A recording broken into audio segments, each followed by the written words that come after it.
Welcome to Second Take, the show that focuses on the issues behind the news. Mining Weekly editor Martin Creamer joins me today to unpack the latest in the mining industry. Welcome, Martin. Thanks, Ashley. Now, South Africa needs to raise capital at the small end of the stock exchange. You know, as we're sitting here now, Copper 360 is listing on the Johannesburg Stock Exchange, on the Altex, and that is what we need in large numbers.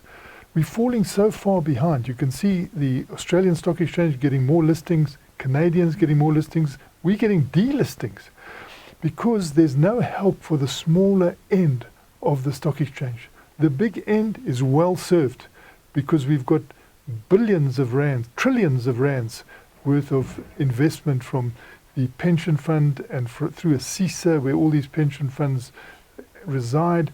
So that is catered for and it's covered well. And in terms of that, we've got a superpower because, you know, the stock exchange is worth nearly 20 trillion rand. I mean, it's really big. But at the lower end, we are not getting anything because of the changes to the rules of what they call a SAIC. This is the association that deals with the provident funds and the pension funds, very, very strict. But ironically, you know, we'll have a project in South Africa from a company that's listed in Australia and South Africa, and you'll find the pension funds of Australia invested there. So how is that? Because they've got analysts checking on this, whereas we haven't. We've sort of given up on this. And to give up on this is going to actually shrink the stock exchange, and you won't have a big end in time. You know, if you carry on like this, you've got to have those exploration companies coming through. So I think that what must happen now is that there must be a focus on a percentage or some sort of help to be given. Because when you look at Copper 360, of course, they've got Coronation behind them. How did they do that? They've also got a fairly big diamond company from Kimberley behind them with 15%. That is a fantastic start for them. And then the retail can come in after that. But to get that Coronation there seems to be very, very difficult. We'll have to ask them how they did it, but it needs to be a structured thing where you can get access because there is some scheme like they've got in Canada with a flow-through scheme to assist those who invest. But we've got to do it. Now, the first wave of Anglo American's renewables projects are underway. It was wonderful news from Anglo American. You know, they gave this sustainability report and they came through with all the plans they have in South Africa. But, you know, the urgency was clear. The planning is clear. They'll tell you construction begins in the last quarter of this year.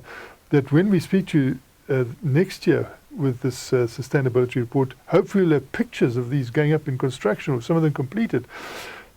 But it's not insubstantial because you've got 220 megawatt wind power projects coming in from the Eastern Cape.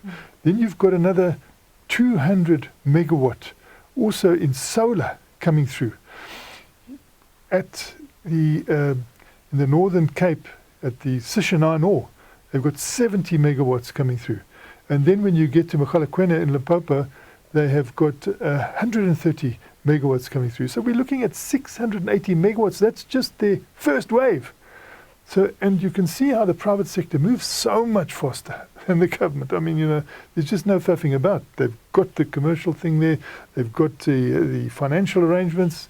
They've just got the construction a foot away. You know, they'll probably be on site before we end this conversation. And that's how the private sector works. But the public sector has got to go faster.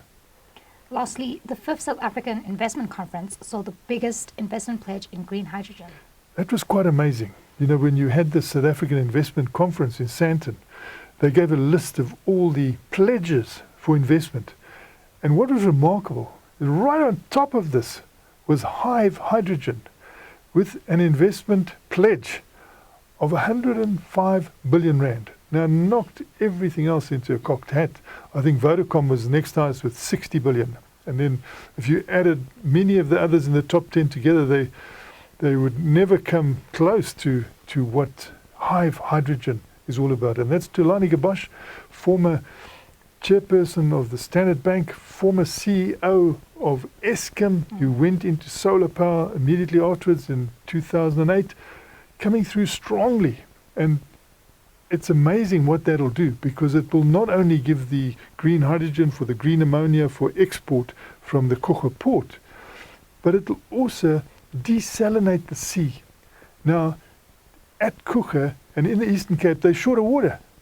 So this will be a huge source of water, of fresh water, desalinated water into the Eastern Cape, which is just what they need. So that is not a huge cost for them. When they're going for hydrogen, that's a different level. So they can do that desalination just as part of the first step, and also line up with salt producers and things like that. So I think that that is a really interesting thing, that the hydrogen pledge should be the biggest this year. Thanks for speaking with us, Martin. It's a great pleasure, Stephanie.